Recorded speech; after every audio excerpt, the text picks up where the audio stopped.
মিষ্টির দোকানে চাকরি করা 22 বছর বয়সী যুবক জুয়েল। তারপর চাকরি হারিয়ে বেকার হয়ে পুরোটাই হতাশাগ্রস্ত হয়ে পড়ে সে। এরপরেই বেছে নেয় ছিনতাইয়ের পথ। তার টার্গেট ছিল বিভিন্ন নিরিবিলি ব্যবসায়িক প্রতিষ্ঠান। জানা যায় এর আগেও বিভিন্ন প্রতিষ্ঠানে ছিনতাই টার্গেটে প্রবেশ করেও তার মিশন ব্যর্থ হয়। সর্বশেষ 7 আগস্ট বিকেলে শহরের কুসুমবাগ এলাকায় নেমে সাইফুর রহমান রোড হয়ে শমশেরনগর রোডের দিকে হেঁটে যায় সে। তার টার্গেট ছিল নিরিবিলি এলাকায় লোকজন কম এমনই কোনো এক ব্যবসা প্রতিষ্ঠান। এক পর্যায়ে মৌলভীবাজার শহরের শমশেরনগর রোডের এফ রহমান ট্রেডিং নামের একটি দোকানে কাস্টমার সেজে প্রবেশ করে সে। দোকানের মালিক হার্ডওয়্যার ব্যবসায়ী ফয়জুর রহমান রুবেল তখন নামাজরত অবস্থায় ছিলেন। ততক্ষণ অপেক্ষায় ছিল জুয়েল।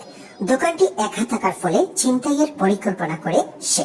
এরপর ব্যবসায়ী রুবেল আহমদের নামাজ শেষ হলে রং কেনার জন্য কথাবার্তা বলার এক পর্যায়ে ছিনতাইয়ের উদ্দেশ্যে রুবেলের সাথে থাকা ছুরি দিয়ে আঘাত করে ব্যবসায়ী রুবেলকে। এরপর রুবেল তাকে বাধা প্রদানের চেষ্টা করলে এলোপাতাড়ি আঘাত করতে থাকে। পরে দোকানের কেশে থাকা 1100 টাকা নিয়ে পালিয়ে যায় সেই ছিনতাইকারী জুয়েল। কিন্তু এদিকে এক পর্যায়ে মৃত্যু হয় ব্যবসায়ী রুবেলের। এরপরে হত্যা মামলার প্রেক্ষিতে রহস্য উদ্ঘাটনে নামে পুলিশ। মৌলভীবাজার পুলিশ সুপারের নির্দেশে সিসিটিভি ফুটেজ সহ নানান সূত্রের ভিত্তিতে বেরিয়ে আসে চাঞ্চল্যকর এ তথ্য। প্রথমে একটি অটোরিকশা, যে রিকশায় করে ঘটনাস্থল ত্যাগ করে হত্যাকারী জুয়েল। এরপর রক্তমাখা 20 টাকার নোট। তারপর সিসিটিভি ফুটেজ, পরে প্রতিটি উপজেলায় গোয়েন্দা তত্ত্বের ভিত্তিতে গেল 17 আগস্ট দুপুরের দিকে শ্রীমঙ্গল উপজেলার লইয়ারখুল গ্রামে হত্যাকারীর নিজ বাড়ি থেকে গ্রেফতার করা হয় জুয়েলকে। পরে তার দেওয়া তথ্য মতে উদ্ধার করা হয় হত্যার কাজে ব্যবহৃত ধারালো ছুরি সহ বিভিন্ন আলামত। সোমবার 18 আগস্ট দুপুরে এক সংবাদ সম্মেলনে সাংবাদিকদের এ তথ্য জানায় পুলিশ। নিহত ব্যবসায়ী রুবেল কুলাউড়া উপজেলার গোবিন্দপুর গ্রামের বাসিন্দা। তিনি বর্তমানে জেলা সদরের শ্যামলী এলাকায় বসবাস করতেন। গেল 7 আগস্ট সন্ধ্যায় ছিনতাইকারী চুরি কাটাতে তিনি নিজ ব্যবসা প্রতিষ্ঠানে জীবন দিতে হয় ব্যবসায়ী রুবেলকে।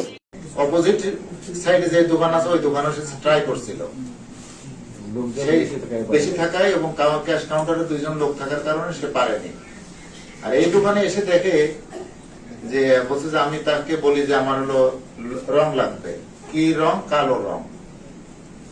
বলছে যে আমি কথা বলার ভান করে মোবাইল কানে দিয়ে তাকে বিজি করি আর কি। তো বলে যে আপনি দেখান কি রং। বলে তাকে চাইছে এখান থেকে ক্যাশ কাউন্টার থেকে সে উঠে একটু পিছনের দিকে যান।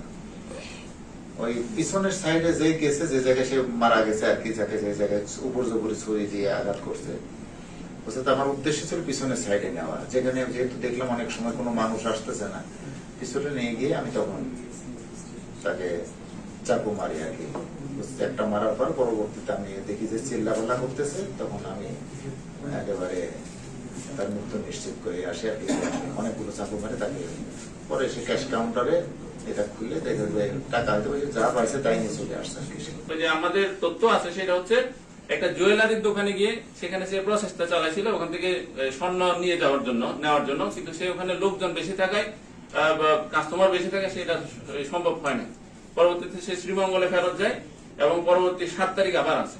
আসার পরে এই খুঁজতেছিল যে একাকি কাউকে পাওয়া যায় কিনা, যে দোকানদার ওখানে কোনো লোকজন থাকবে না অথবা কাস্টমার কম এবং কর্মচারী কম, এরকম খুঁজতেছিল। রোববারে দুপুরের দিকে আমরা শ্রীমঙ্গল থানাধীন লাইয়ারপুল ওখান থেকে আমরা তাকে শনাক্ত করি, তাকে চিনতে পারে আমাদের টিম গিয়ে এবং তথ্য প্রযুক্তির সহযোগিতায় আমরা তাকে গ্রেফতার করি। তো গ্রেফতার করার পরে সে আমাদেরকে প্রথমে স্বীকার করতে চাচ্ছিল না। পরবর্তীতে জিজ্ঞাসাবাদের এক পর্যায়ে সে আমাদেরকে স্বীকার করে যে হত্যাকাণ্ডের সাথে সে জড়িত ছিল এবং তার দেখানো মতে তার হত্যাকাণ্ডে যে সে ব্যবহৃত করছিল যে মাস্ক ছিল, ওই মাস্কটা আমরা উদ্ধার করছি। যে জুতা দিয়ে সে এখানে এসেছিল সেই জুতা আমরা উদ্ধার করেছি এবং হত্যাকাণ্ড যে ছুরি দিয়ে সে হত্যাকাণ্ডটা ঘটিয়েছিল তার দেখানো মতে আমাদের গির্জা রোড থেকে ওটা উদ্ধার করেছি।